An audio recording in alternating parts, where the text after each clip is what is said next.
York City is already up and at 'em at only 5 a.m. I love this town. Yes, 5 a.m. here on the East Coast, but the sun has not come up yet. Not yet. Not anyway. quite yet. Good morning. You're watching Fox and Friends First on this beautiful Thursday morning. I'm Jillian Turner. Nice to have you with us. Thank you, Heather. And everyone Great at to home be as here. well. I'm Heather Childers. Thank you so much for starting your day with us. Let's get right to that Fox News alert for you, though. Twin tragedies. This is just so sad, shocking as well. Hollywood being hit hard. Actress Debbie Reynolds has very sadly died. Just one day after her daughter, Carrie Fisher, her final words, "I want to be with Carrie." Jackie Ibanez here with the heartbreaking details and a look back at Reynolds' legendary career. Morning, Jackie. Good morning, ladies. Well, it's possible she died of a broken heart. Debbie Reynolds suffering a suspected stroke as she mourned the loss of her daughter, Star Wars star Carrie Fisher. Reynolds' family says the stress of her daughter's death was just too much for the Hollywood icon to handle.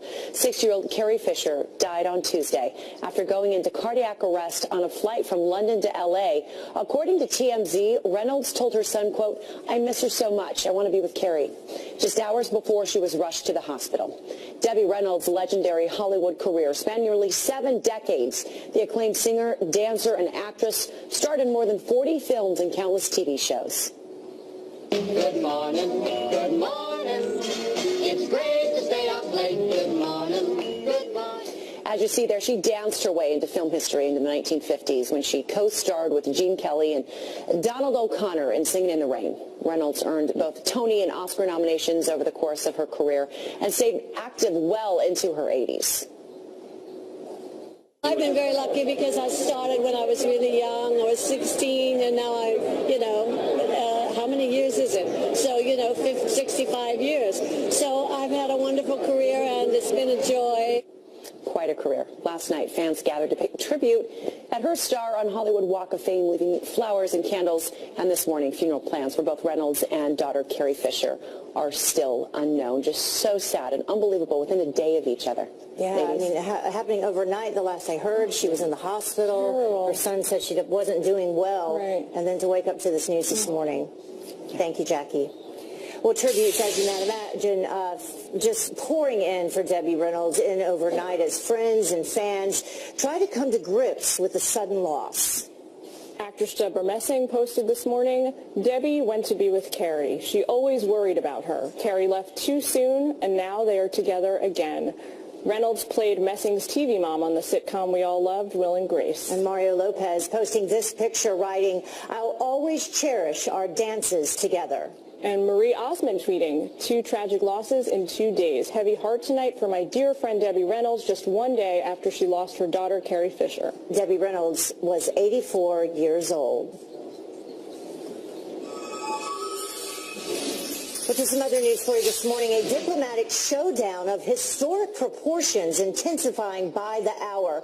President-elect Donald Trump now teaming up with Israel's prime minister over the UN resolution that has gotten ugly fast. Garrett Tenney live at our nation's capital with the escalating war of words. Good morning, Garrett. Hey, Heather, good morning to you. And this war of words is not going away anytime soon, particularly after Secretary of State John Kerry's speech yesterday on peace in the Middle East. In that wide-ranging speech, Kerry defended the U.S.'s decision not to defend Israel at the United Nations Security Council last week and continued to condemn Israeli settlements, which he called a threat to any two-state solution between Israel and Palestine. There are a similar number of Jews and Palestinians living between the Jordan River and the Mediterranean Sea. They have a choice. They can choose to live together in one state, or they can separate into 2 states. If the choice is one state, Israel can either be Jewish or democratic. It cannot be both. And it won't ever really be at peace. And Israel's Prime Minister Benjamin Netanyahu fired back at Kerry's remarks in a speech of his own and said his country doesn't need to be lectured about the importance of peace by foreign leaders, while also pointing out that Secretary Kerry ignored the fact that Palestinians believe Israel doesn't have the right to exist. I don't seek applause. I seek the security and peace and prosperity and the future of the Jewish state The Jewish people have sought their place under the sun for 3,000 years. And we're not about to be swayed by mistaken policies that have caused great damage. And Israel's leaders are also now very publicly saying they look forward to working with the next administration. And last night, President-elect Donald Trump showed why that is when he tweeted, "We cannot continue to let Israel be treated with such total disdain and respect. They used to have a great friend in the U.S., but not anymore. The beginning of the end was the horrible Iran deal, and now this, the UN. Stay strong, Israel. January 20th is fast approaching." And Israel's prime minister responded directly to those tweets, thanking Mr. Trump for his friendship and his clear-cut support of Israel. Heather and Jillian? Really was a remarkable day. It was listening to John incredible. Kerry And the rebuttal from the Prime Minister of Israel yesterday, I don't think the story's going anywhere. No, a lot of feedback today expected. Thank you, Garrett. You got it. And now throughout the GOP primary, Mr. Trump was criticized by his opponents for being anti-Israel, but now the tables have turned and the Obama administration is getting slammed for colluding. Attorney and law professor at Harvard University, Alan Dershowitz, taking aim at the administration for setting back the peace process, saying that President Obama deliberately tied the hands of his successor.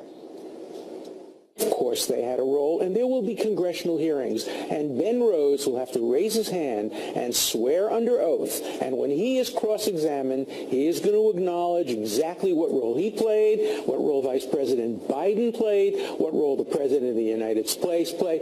This could not have happened without the complete support and encouragement of the United States, and this sets back the peace process enormously. President Obama deliberately and undemocratically tied the hands of his successor by having a resolution of the Security Council that cannot now be undone because of the veto power. And it is so undemocratic for a lame duck president, when Congress is not in session, to take out his anger and pique at another country by tying the hands of the incoming president. It's going to make peace much, much more difficult to achieve.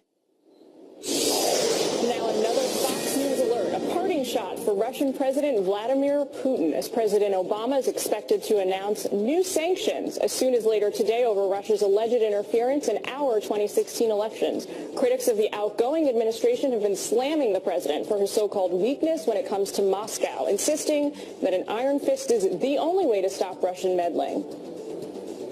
The new Congress and the new president deal with Russia, pass new sanctions much tougher than the ones we already have. Vladimir Putin is a thug and a bully and a murderer. He understands strength, and that's all that he understands.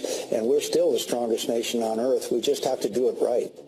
Now the FBI and CIA claim to have evidence showing Russia intervened to help Mr. Trump win. But Russia denies that and is now promising possible sanctions in retaliation of its own against Washington. And now to a Fox Business alert. President-elect Donald Trump delivering on his promise once again to bring more jobs to America. Cheryl Casoni from our sister network, Fox Business, is here now with Mr. Trump's big announcement. What can you tell us, Cheryl? Yeah, well, all of this going down yesterday. Good morning, guys. The president-elect wasting no time, announcing roughly 8,000 new jobs would be created in the United States when he becomes president. President will give you, I just spoke with the head person. He said because of me, they're doing 5,000 jobs in this country. So the president-elect speaking to reporters in Mar-a-Lago yesterday, Palm Beach, Florida, where he has been spending the Christmas holiday with family. But the transition team has been busy. So here's the breakdown of the 8,000 jobs. 5,000 will come from telecommunications company Sprint, which is owned by SoftBank of Japan. The CEO, Masayoshi Son, had visited Trump Tower earlier this month and seems to have orchestrated this move. Of the 8,000, 3,000 jobs going to be created by a new company. It's called OneWeb. Trump also once again bringing up the deal that he made with Indiana-based Carrier that had created an uproar when they announced plans to move thousands of jobs to Mexico, but instead are now keeping 1,000 jobs here at home. The president-elect saying of these latest corporate moves, quote, they're coming back to the United States, which is a nice change. Back to you. All right. Thank you so much, Cheryl. Appreciate it. And now a major winter storm brewing down on the northeast here right before the holiday weekend. Yeah, Fox News senior meteorologist Janice Dean here with more on if our New Year's plans lives are in jeopardy.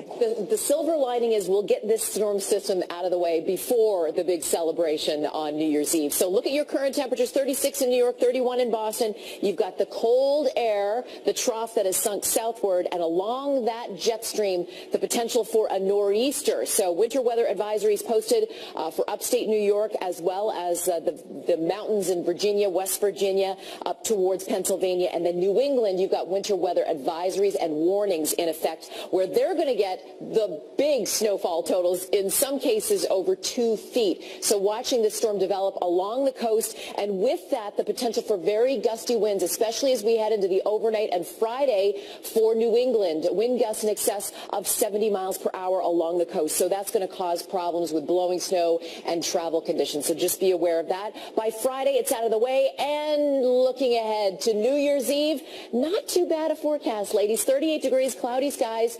That's not bad when it comes to, winter here in Times Square. We could be dealing with sub-zero temperatures, but we're not. It's going to be around average with cloudy skies. Not too bad. Not too bad. Better than sub-zero. I guess you got to be thankful. Yeah, comparatively speaking. Thank you very much. You got it. Well, an embarrassing mistake as the president continues to push through his agenda before leaving office. The White House tweeting out this picture after announcing 2 monuments. Bears Ears in Utah and Gold Butte in Nevada are now protected lands. Problem is, the picture is of the Arches National Park, which was designated a national monument nearly 100 years ago. And for the first time in 40 years, a Catholic bishop will participate in a presidential inauguration. The Archbishop of New York, Timothy Cardinal Dolan, one of 6 faith leaders taking part in next month's swearing-in of President-elect Donald Trump. The cardinal will be reading from Scripture and giving the invocation at the January 20th ceremony, which is in Washington, D.C. Well, the time now is 11 minutes after the top of the hour. And what does it take for an illegal to get into the country? Apparently, just an egg roll and some cash. The disturbing new report showing how Border Patrol agents were bribed.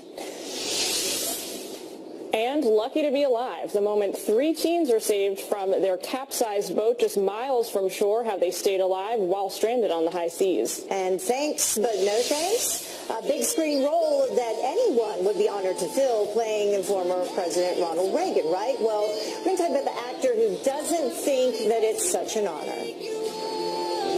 All you ever did was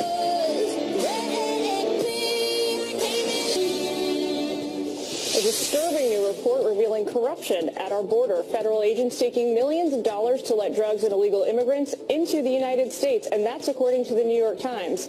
In one case, an agent approved a citizenship application in exchange for 100 egg rolls, if you can believe it. The report shows nearly 200 employees have pocketed nearly $15 million in bribes over the past 10 years alone. Well, President Obama in a race against time to resettle a staggering number of refugees before he leaves office at the jaw-dropping rate of 290 per day. As of October 1st, more than 3,500 of those refugees have come from Syria. But the most shocking number of all, the U.S. State Department reports incomplete background information for more than 26% of those Syrian refugees being ushered through our borders. And that brings us to a look at who is talking. And this morning, Representative Brian Babin, who is calling for a suspension of the controversial refugee settlement program, is slamming President Obama for making President-elect Trump's transition more difficult. We've seen over and over again the refugee program turning into a Trojan horse, not only in Western Europe, as we've seen, but also right here in America. And so when the president wants to double the funding for his Office of Refugee Resettlement and spend more money bringing in more refugees towards the end of his career. He's going to be doing this up to the very last days, hours, and minutes of his president to make as much mischief, to try to keep President-elect Trump from undoing what this president has done in terms of endangering the safety of American citizens. And so President Trump will be at a disadvantage. And growing outrage against the liberal professor whose husband verbally harassed Ivanka Trump just a few days ago on a flight in front of her husband and her children. Over 37,000 people signing a petition now demanding that Hunter College fire Professor Matthew Lasner over his partner's actions. The couple gaining lots of attention after Lasner tweeted, "Ivanka and Jared at JFK T5 flying commercial. My husband chasing them down to harass them. Hashtag banality of evil." Well, another college adding its name to the list of cushy, safe places and PC police havens. The University of Kansas Library handing out buttons displaying preferred gender pronouns. Those pins come in 3 different variations: he, him, his, she, her, and hers, and for those who don't quite identify as male or female, they, them, and theirs. But critics are now slamming the pins as silly and a waste of money. Well, library leaders say that it's part of a campaign to lure undergraduate students. It's interesting because I kind of get where they're coming from with trying to accommodate everybody, but at a certain point it becomes a little silly, as critics have said. You know? You want everyone to be comfortable and happy, but there's a certain limit. Yeah, so let us know what you think for sure on that one. I'm sure you have some opinions. And the time now is 18 minutes after the top of the hour. Afraid for their lives, a school bus packed with children and the driver asleep at the wheel. The desperate text messages from the middle schoolers to their parents. 2016 is on its way out, but problems plaguing the country, sadly, are not. What will happen to flag-burning protesters and Black Lives Matter? Our next guests on what to expect in the new year in 2017.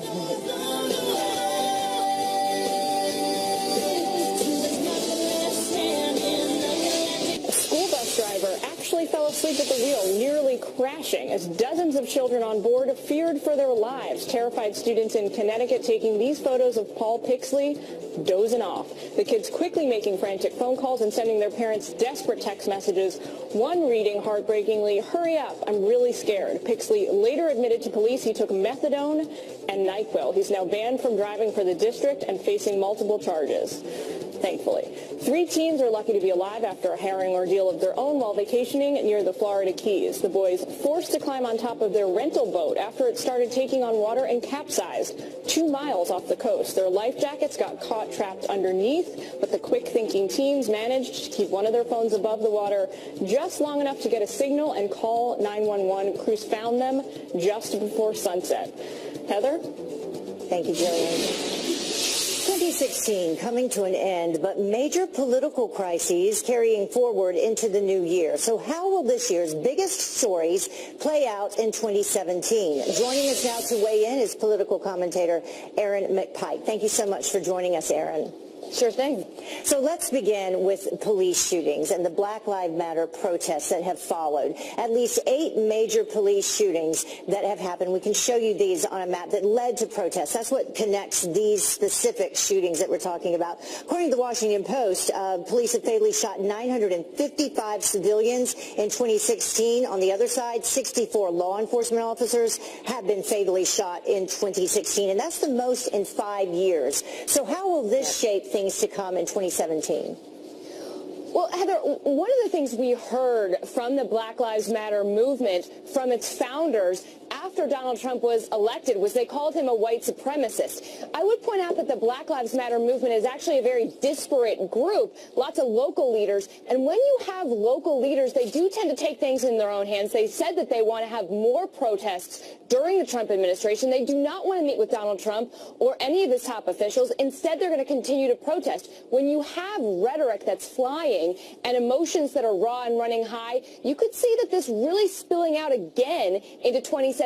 And we thought it reached a boiling point back with Baltimore and Ferguson, but I think we may see that step up again. Yeah, and clearly something else that will probably continue to step up in 2017, the DNC leaks and Russia's involvement in the election. Just yesterday, we had President Obama speaking out about that and saying that, you know, he is going to release a retaliatory plan against Russia.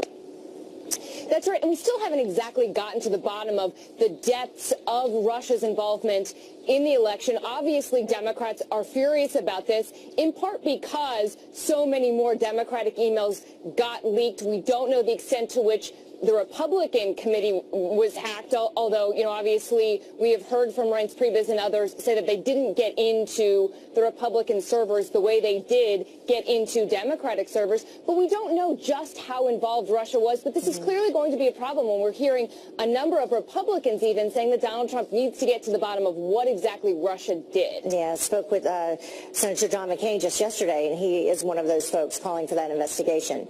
All right, so FBI Director James Comey, this is not ending either. The Clinton email investigations, a lot of Democrats blaming Hillary Clinton's loss on this. 11 days before the election, James Comey, he announced that Congress would renew the probe into her emails, and a lot of people saying that's why she lost. Well, that's right. But remember that Comey's decision in July to essentially clear Hillary Clinton infuriated Republicans back in July. And back in July, even, we heard a number of political analysts saying, look, the election might be over. This basically gave it to Hillary Clinton. Republicans were furious about that. And the Democrats loved her then, loved James Comey They absolutely did. He got a ton of praise from Barack Obama and a number of Democrats. And then those same Democrats criticized Comey in October when he didn't reopen the investigation, but said there were more emails that he was looking into, and then 2 days later say, oh, never mind. That's over with. But James Comey is supposed to be an independent operator. The FBI is supposed to be an independent agency, and he was essentially politicized. Now, he is in the third year of a 10-year term, but it tarnished his reputation, and there's a lot of people saying, the FBI is a really leaky sieve, what's going on there. That's bad for the FBI. It's bad for law enforcement in the country. Yeah, he has said that he'll have some comments, something to say about all this after the inauguration of President-elect Trump. So finally, the spread of ISIS, the terror attacks, including here at home, the Orlando shooting, amongst others. How will that impact 2017? Well, if you think about it, we had the Belgian bombings in March. Then you had the attack in Nice in July. There were the explosions in New York and New Jersey in September. No one has gotten a handle on this. And, of course, the Orlando shooting back in June was the deadliest mass shooting that we have seen in the United States ever. And so getting to the bottom of lone wolf attacks and how to prevent them, no one has figured out how to do that. And terrorist attacks are spreading. This is something that the Trump administration is going to have to try to get a handle on, but no one's gotten a handle on it yet. And it's scary. We're seeing these terrorist attacks spread. Yeah, the Christmas market massacre there in Berlin, 12 people killed there with a truck. All right. Thank you so much, Erin. Appreciate your time this morning. Thank you. Of course. Thank you. And the time now is about half past the top of the hour. And the president-elect, speaking of Donald Trump, putting our veterans first. We're working on something to make it great for the veterans, because the veterans have been treated very, very unfairly. The health care option that he is now considering putting on the table. And a dangerous downside to legal weed, with a mysterious illness making pot smokers really sick.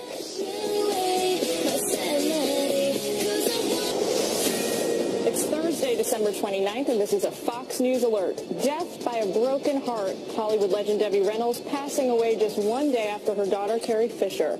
Her heartbreaking final words as tributes poured in overnight. And Mr. Trump's message to Israel, stay strong. I'm very, very strong on Israel. I think Israel's been treated very, very unfairly by a lot of different people. The president-elect teaming up with Benjamin Netanyahu as Secretary Kerry admits the Obama administration kicked the chair out for Israel at the negotiation table. The firestorm that he has now created. And Nicolas Cage, reluctant to take a role playing Ronald Reagan. Why? He says it could ruin his career. Fox and Friends First continues right now.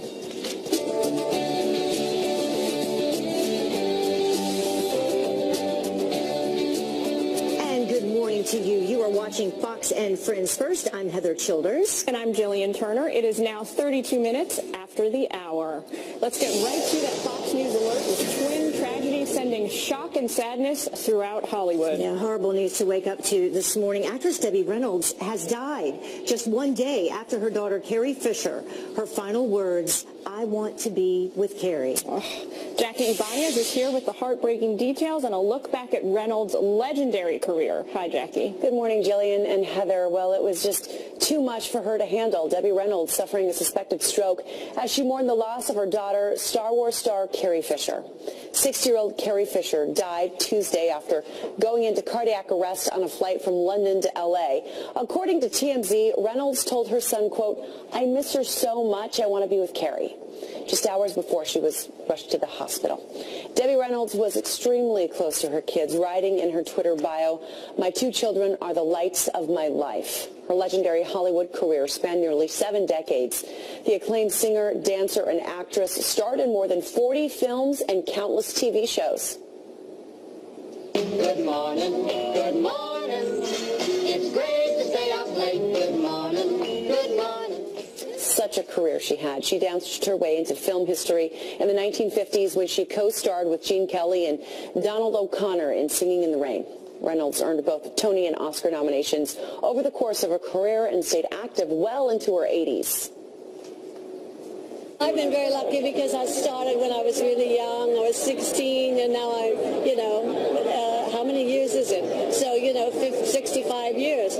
So I've had a wonderful career, and it's been a joy.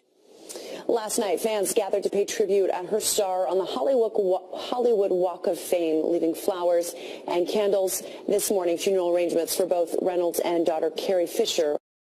By this Debbie Reynolds news just the day after her daughter's passing. So much love and strength to their family. Yeah, and the Academy of Motion Picture Arts and Science posted this photo writing, "An actress, a trailblazer, and hero. Rest in peace, Debbie Reynolds." Debbie Reynolds was 84 years old.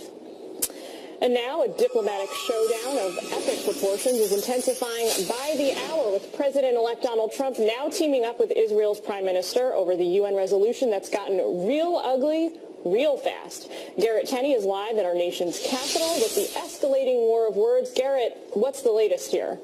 Yeah, well, Jillian, good morning to you. And Secretary of State John Kerry kicked off a new round of this fight yesterday in a wide-ranging speech where he defended the U.S. decision not to defend Israel at the United Nations Security Council last week. Kerry went on to say that friends sometimes need to tell each other the truth even when it hurts.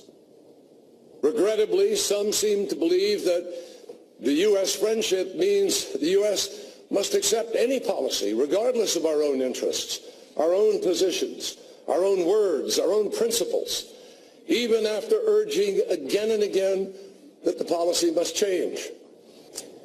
And Kerry's speech set off a new round of rebukes from the Israeli government, including Prime Minister Benjamin Netanyahu, who ripped Kerry's speech as skewed and said it ignored the fact that Palestine is against the very existence of a Jewish state.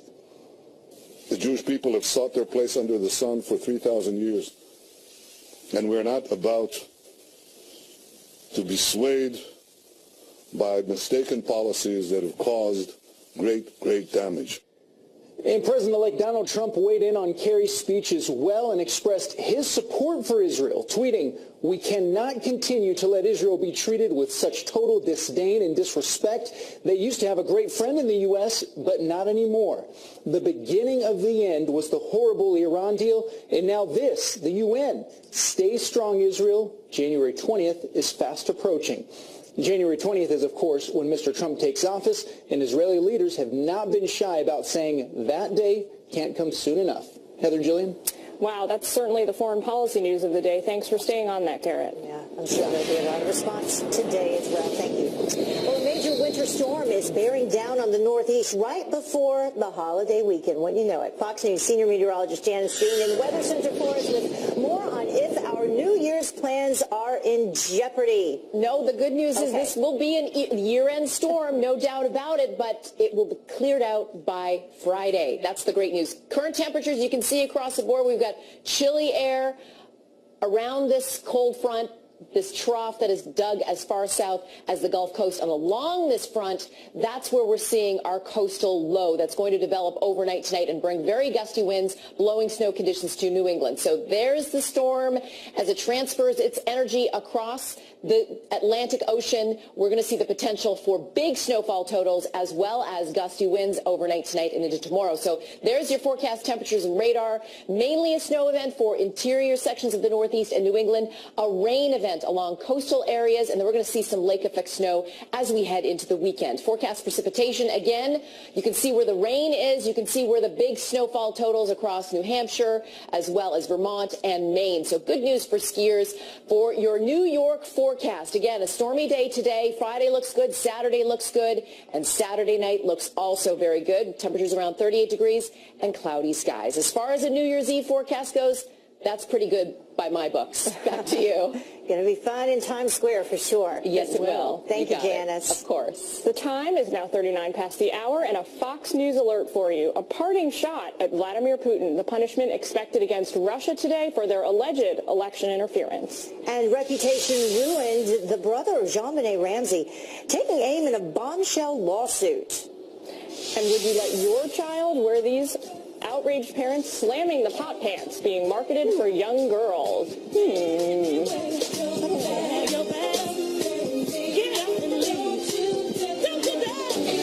Welcome back to Fox and Friends. First, a brand new twist in the Christmas murder mystery that captivated America 20 years ago. Jean-Benet Ramsey, I'm sure you recognize her.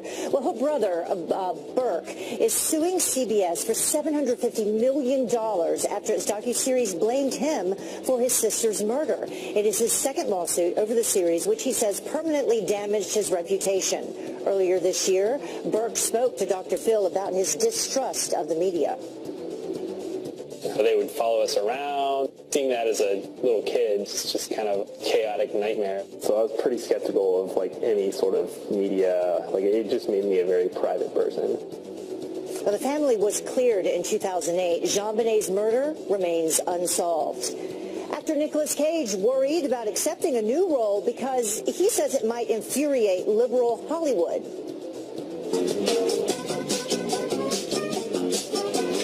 Okay, let's run. The Oscar winner reportedly in the running to play former President Ronald Reagan in a new movie. It's expected to show the conservative president in a positive light, something that Cage fears could hurt his career.